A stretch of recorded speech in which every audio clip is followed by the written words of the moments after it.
కొత్తగూడెంలో కార్పొరేషన్ ఎన్నికల ప్రచారం ప్రశాంతంగా ముగిసింది. ఇక దీనికి సంబంధించి ఎన్నికల వయలేషన్లో భాగంగా 3 కేసులు నమోదయ్యాయని అన్నారు. ఈసీ నిబంధనలు పాటించాలని, ఓటర్లను ప్రలోభాలకు గురి చేస్తే కఠిన చర్యలు తీసుకుంటామని తెలిపారు.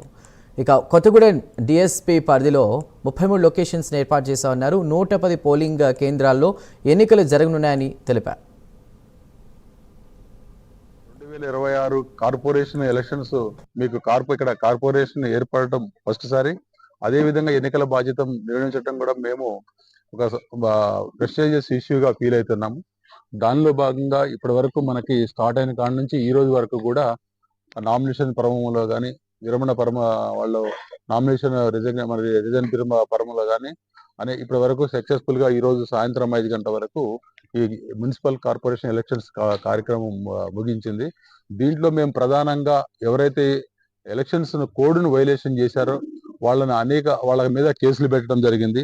ఈ వైలేషన్ కేసెస్ ఒక 3 కేసెస్, అదే విధంగా గాంజా కేసు, బెల్ట్ షాపుల కేసెస్ ఒక 11 కేసెస్, బైండ్ వర్క్స్ ఒక 40 కేసెస్, తర్వాత రౌడీ షీటర్స్, రౌడీలు, సస్పెక్ట్, ట్రబుల్ మంగర్స్ కలిసి ఒక 450 దాకా కేసెస్ కౌన్సిలింగ్ జరిగింది.